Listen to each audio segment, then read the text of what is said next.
Graça e paz, povo amado do Senhor Jesus. Hoje é segunda-feira, dia 28 de julho de 2025, começando uma nova semana, uma nova oportunidade, novas realizações. Como eu oro agradecendo a Deus a nova oportunidade, novas realizações, novas conquistas, novos aprendizados.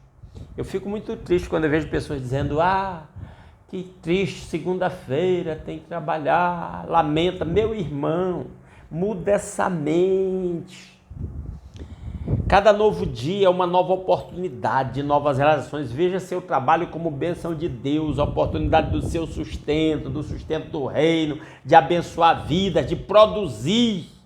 O ser humano é grande quando ele produz. Isso é bênção de Deus e deve ser recebido como bênção de Deus. E hoje nós vamos ler o último capítulo desse livro difícil de ser lido, né? Você concorda comigo que esse livro é difícil de ser lido? 1 Crônicas, tanta genealogia lá, 9 capítulos só de genealogia. E depois, vamos ser sinceros, o restante do livro não é muito simples de ler, é muito cheio de nomes, desculpem, nomes com os quais a gente não está familiarizado, né? Mas vamos lá. 1 Crônicas, capítulo 29 diz: o rei Davi disse a toda a congregação: Salomão, meu filho, o único a quem Deus escolheu, ainda é moço e inexperiente. E esta obra é grande, porque o palácio não é para homens, mas para o Senhor Deus. A obra que Salomão ia realizar da construção do templo físico não era pouca coisa. Era uma obra grandiosa para aquela época, para aquela realidade. E aí Davi está dizendo justamente para o povo de Israel que Salomão era um homem jovem e inexperiente ainda, apesar de que quando Salomão assumiu o reino, parece que ele tinha 40 anos de idade, né? Agora, se a gente pensar na profecia, quem ia construir o verdadeiro templo era Cristo, o descendente de Davi, o que veio trazer o verdadeiro reino eterno. E detalhe, Davi deixou muitos recursos em ouro, prata, pedras preciosas, madeira, ferro, material de construção em geral, pedras lavradas, essas coisas, né? O Senhor Jesus, filho do carpinteiro, não tinha nada disso. E, de certa forma, e naquelas circunstâncias não precisava, porque ele não veio fazer uma construção material, ele veio fazer uma construção espiritual. E até eu aproveito para dizer uma coisa aqui. Vejo o pessoal falar besteira, dizendo: dízimo, oferta, Deus não precisa do seu dinheiro. Deus não precisa do seu dinheiro. É óbvio que Deus não precisa. Mas o reino, no aspecto terreno, precisa. E aí eu vou aproveitar e dizer uma coisa: eu sou contra o pessoal ficar dando dinheiro para picareta, para enriquecer uns caras que inventam umas igrejas aí, que eles se tornam donos daquela igreja, que pregam tudo menos o evangelho do arrependimento, o evangelho de Cristo, o autêntico evangelho. E aí arrecadam dinheiro só para se auto-enriquecerem. Isto é pecado, irmão. Isto é pecado, são falsos profetas. Procure uma igreja séria, que tenha um conselho fiscal, que tenha uma tesouraria, que tenha um estatuto que designe os gastos, que o pastor ganhe o seu sustento, mas não para esbanjar, para enriquecimento próprio, pessoal. Pelo amor de Deus, tem muita igreja séria. Infelizmente, o pessoal pega e põe tudo num pacote e diz que toda igreja cristã é assim. Não é. Tem que distinguir a apostasia da verdade. Mas vamos lá.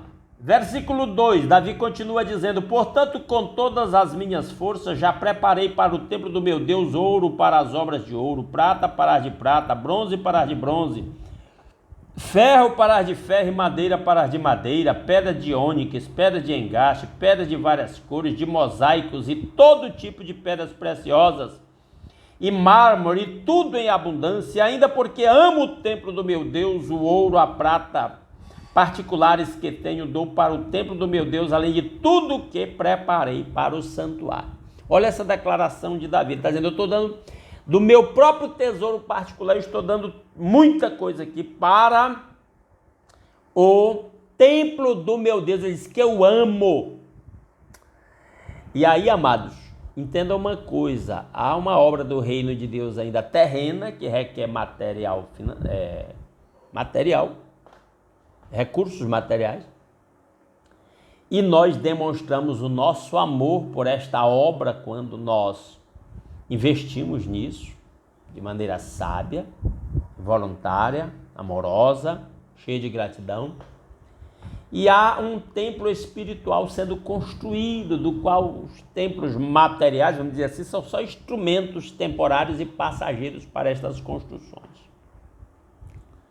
É preciso aprender a distinguir estas coisas e a usar isso com muita sabedoria. E aí eu posso dizer como Davi, eu também amo o templo do meu Deus. O que é o templo do meu Deus? É a reunião dos salvos, é o encontro dos remidos pelo sangue de Jesus, os pecadores arrependidos, lavados pelo sangue de Jesus. Aí ele vai dizer mais coisas que Davi deu do seu próprio tesouro pessoal, 100 toneladas de ouro de Ofir, 240 toneladas, desculpa, que tossezinha chata, 240 toneladas de prata purificada para cobrir as paredes das casas, ouro para os objetos de ouro e prata para as de prata e para toda obra de mão dos artífices. Quem, pois, está disposto hoje a ofertar com generosidade para o Senhor? Essa pergunta é pertinente. Quem ainda hoje está disposto a ofertar generosamente para a obra do Senhor? De novo falo, não para enriquecer picaretas, mas não para enriquecer falsos profetas, mas para a verdadeira obra do Senhor. Há uma verdadeira obra do Senhor que requer recursos, e que esse recurso está na mão do povo de Deus, é o próprio Deus quem está dado para o seu povo ofertar. Versículo 6, então os chefes das famílias, os chefes das tribos de Israel, os capitães de 1000 e os de 100 e até os administradores da obra do rei fizeram ofertas voluntárias e deram para o serviço da casa de Deus 170 toneladas de ouro, 10.000 barras de ouro, 340 toneladas de prata, 612 toneladas de bronze e 3.400 toneladas de ferro. Os que possuíam pedras preciosas as trouxeram para o tesouro da casa do Senhor, a cargo de Jeiel, o gersonita. O povo se alegrou com tudo o que se fez voluntariamente, porque de coração íntegro fizeram ofertas voluntárias ao Senhor. Também o rei Davi se alegrou com grande júbilo. Davi louvou o Senhor diante de toda a congregação e disse: bendito és tu, Senhor Deus de Israel, nosso Pai, de eternidade a eternidade, aleluia. Aqui mais um salmo de Davi. Teu, Senhor, é o poder, a grandeza, a honra, a vitória, a majestade, porque teu é tudo o que há nos céus e na terra, aleluia. Bobagem pensar que alguma coisa é nossa. Às vezes o nosso pecado nos leva a esse tipo de pensamento e até a nos ensoberbecer achando que alguma coisa é nossa. Teu, Senhor, é o reino e tu te exaltaste como chefe sobre todos. É maravilhoso que essa palavra brote da boca do rei de Israel. Ele diz: o reino é seu, Senhor. Davi é o homem segundo o coração de Deus, porque ele é um rei, mas ele sabe que o reino, na verdade, é de Deus. Ele é só instrumento de Deus. 12. Riquezas e glória vêm de ti. Tu dominas sobre tudo e na tua mão há força e poder. Tudo, riqueza e glória é Deus quem dá. Deus é quem domina sobre tudo. E sábio é aquele que se submete ao domínio do Senhor. Uma das coisas mais escassas no meio cristão hoje é a falta de domínio. Fomos criados para dominar, Gênesis 1, 26 e 28. Então disse Deus, façamos o homem conforme a nossa imagem, segundo a nossa semelhança. Domine ele sobre as aves dos céus, sobre os peixes do mar, sobre os animais que se movem sobre a terra, sobre todo animal doméstico, sobre todo réptil. Fomos criados para dominar. Verso 28. Então Deus os abençoou e disse, sejam férteis, multipliquem-se, dominem, subjuguem.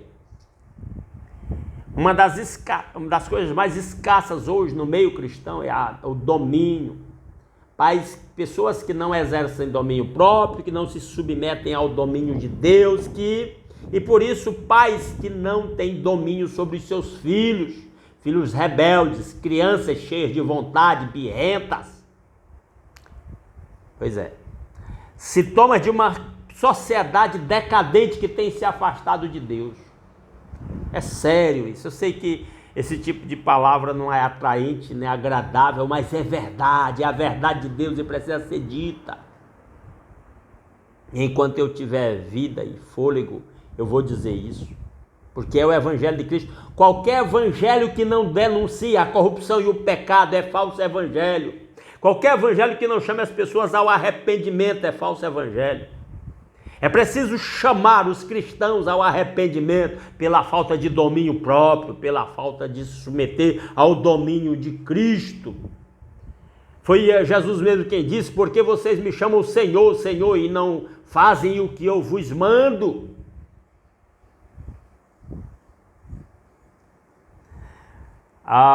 Contigo está, Davi continua orando a Deus, contigo está o engrandecer e dar força a todos. Deus. Agora, ó nosso Deus, graças te damos e louvamos o teu glorioso nome. Louvemos o nome do nosso Senhor Jesus Cristo, nome sobre todo nome. Deus deu-lhe o nome que está sobre todo nome, para que ao nome de Jesus se dobre todo o joelho dos que estão nos céus e na terra e debaixo da terra, e toda língua confesse que Jesus Cristo é o Senhor, para a glória de Deus Pai. Filipenses 2, de 9 a 12, verso 14 aqui. Porque quem sou eu e quem é o meu povo para que pudéssemos dar voluntariamente estas coisas? Davi é muito sábio, nós não somos nada. Quem sou eu? Porque tudo vem de ti e nós só damos o que vem das tuas mãos. Você achou que dava alguma coisa para Deus? Quando você dá dízimo, quando você dá oferta? Eu entrego dízimos e ofertas e eu sei que eu não estou dando nada para Deus. Eu vejo uns falsos profetas aí enganando as pessoas, cegos guiando os cegos, dizendo, você entregou o dízimo, você tem direito de reivindicar a bênção de Deus. Que besteira, você não deu dízimo, você só devolveu 10% do que Deus te deu. Aliás, nem 10%, porque Deus não te deu só trabalho e recurso financeiro. Deus te deu saúde, Deus te deu tempo, Deus te deu família, Deus te deu amigos. Tanto coisa a mais que Deus nos dá e que nós não devolvemos como deveríamos devolver. Vou dizer uma coisa, anota isso aí. Você pode dar o que der para Deus. Se der sua vida, você ainda fica devendo, ó. Não fica devendo só 90%, não. Somos eternos devedores a nosso Deus, porque tudo vem dele. Leia de novo esse versículo 14 aí para você entender isso, ó. Davi entendeu, Davi era um homem segundo o coração de Deus, porque quem sou eu e quem é o meu povo para que pudéssemos dar voluntariamente estas coisas? Porque tudo vem de ti e nós só damos o que vem das tuas mãos.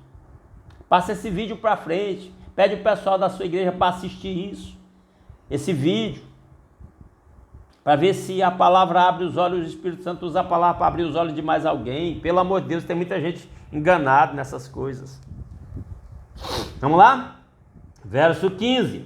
Porque somos estrangeiros diante de ti, peregrinos, como todos os nossos pais. Sabia disso?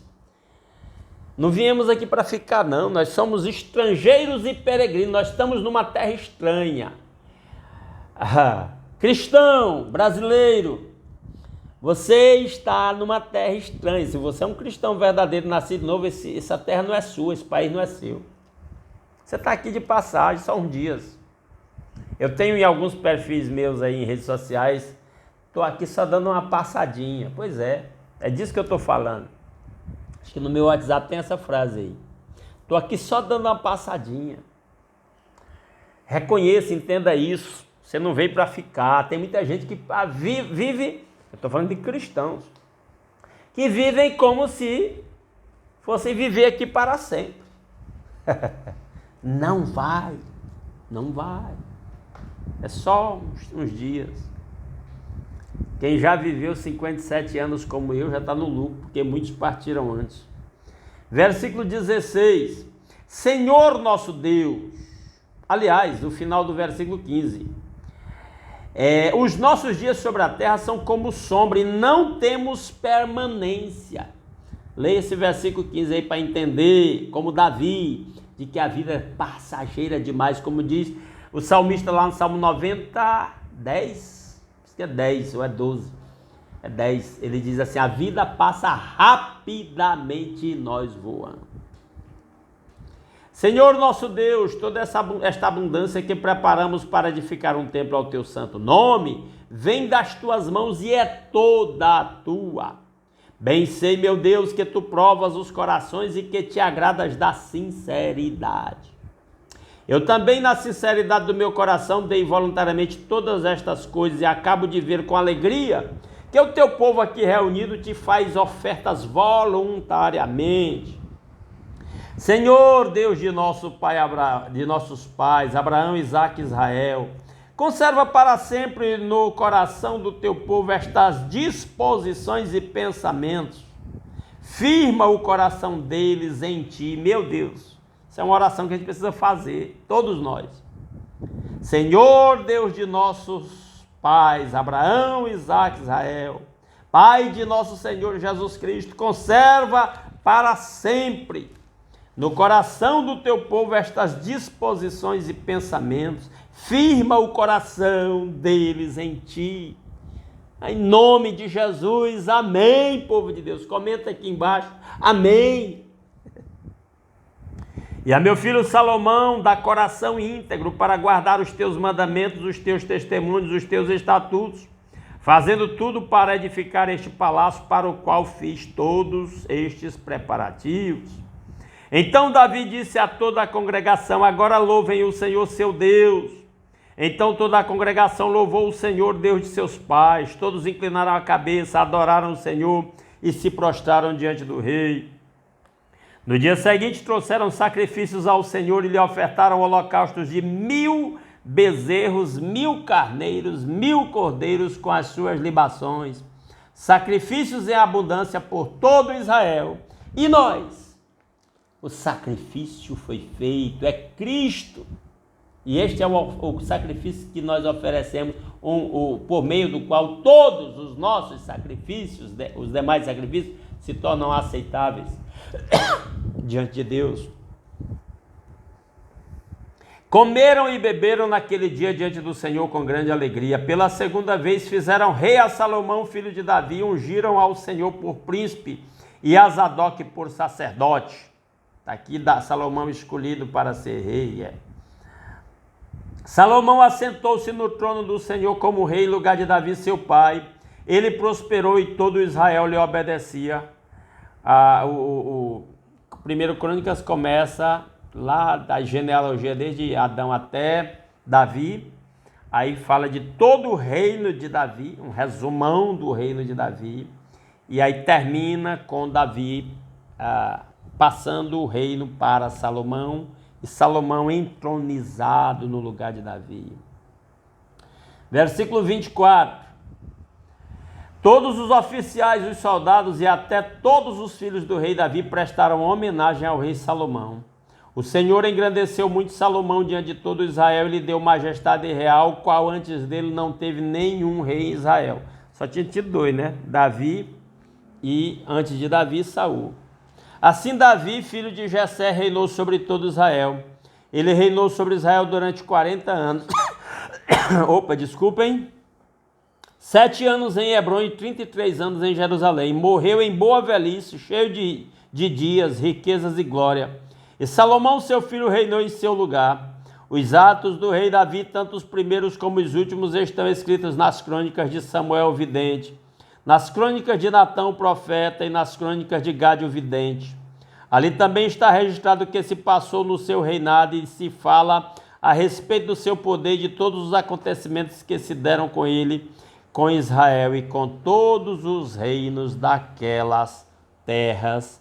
E assim terminamos a leitura de 1 Crônicas e amanhã, se Deus quiser, às 5h30 da manhã, nós vamos começar o segundo livro de Crônicas. E eu espero você aqui para aquela leitura. Que Deus lhe conceda um maravilhoso dia, uma semana de muita vitória, de muita bênção, de muita conquista. Grande abraço.